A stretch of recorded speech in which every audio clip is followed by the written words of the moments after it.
राजन, ये कहानी है नेत्रहीन पुत्रों की।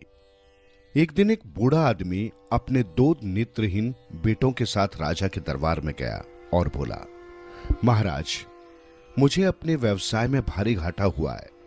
अगर आप मुझे सोने के 1000 सिक्के उधार दे दें तो मैं आपका एहसान मानूंगा। मैं अपने बेटों को आपके पास छोड़ जाता हूं। मेरे बेटे देख नहीं सकते, लेकिन वे बहुत गुणी हैं। मेरा बड़ा बेटा घोड़ों का पारखी है और छोटा बेटा हर तरह के रत्नों की परख कर सकता है। यह सुन के राजा आश्चर्यचकित रह गया। उसने बूढ़े की बात मान ली और उसे सोने के 1000 सिक्के देकर विदा कर दिया। दिन बीतने लगे। एक दिन दरबार में घोड़ों का एक व्यापारी आया। वो राजा को एक अरबी घोड़ा बेचना चाहता था। राजा ने नेत्रहीन लड़के से घोड़े की परख करने को कहा। उस लड़के ने घोड़े को छूकर परखना शुरू किया। यह देखकर घोड़े के व्यापारी को गुस्सा आ गया। उसने कहा, महाराज, भला एक अंधा लड़का घोड़े की परख कैसे कर सकता है?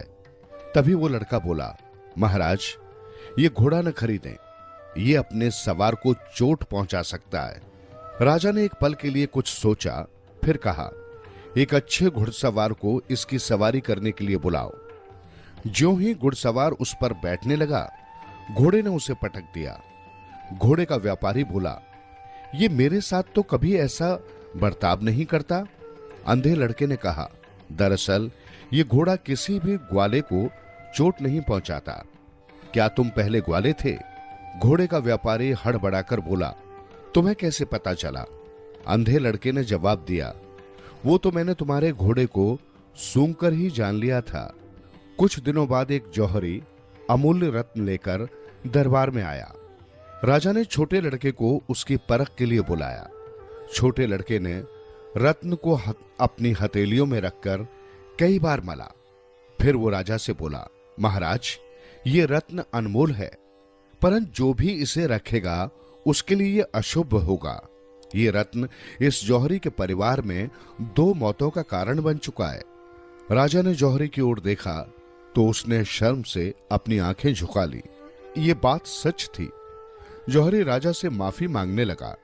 राजा ने उसे माफ कर दिया और वो अपना समूह लेकर चला गया। राजा दोनों अंधे लड़कों का हुनर देखकर हैरान हो गया। उसने तो कभी सोचा भी नहीं था कि कोई अंधा व्यक्ति इतना समझदार हो सकता है।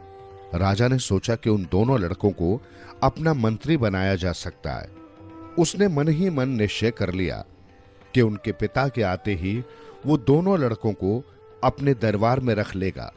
कुछ दिनों बाद बूढ़ा आदमी वापस आया तो राजा ने कहा, मैंने तुम्हारे बेटों की प्रतिभा देख ली है। तुम में क्या गुण है? बूढ़ा आदमी बोला, मैं आपको किसी भी व्यक्ति की असलियत बता सकता हूं। राजा ने पूछा, अच्छा बताओ, मैं कौन हूं? बूढ़ा बोला, आप एक चोर के बेटे हैं। यह सुनकर राजा को गुस्सा आ गया। उसने बूढ़े और उसके दोनों बेटों के सिर को धड़ से अलग करने का आदेश दे दिया। जब कहानी खत्म हुई तो बेताल ने राजा विक्रमादित्य से पूछा, विक्रम, बता, क्या उस राजा का न्याय उचित था? जल्दी बोल, वरना तेरे सिर के टुकड़े टुकड़े हो जाएंगे।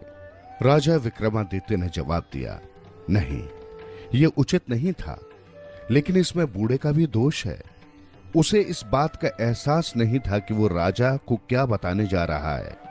उसे बोलने से पहले सोचना चाहिए था।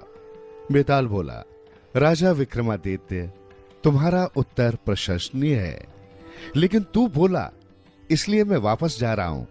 इतना कहकर बेताल पीपल के पेड़ की ओर उड़ चला और राजा उसके पीछे दौड़े। राजकुमारी चंद्रलेखा।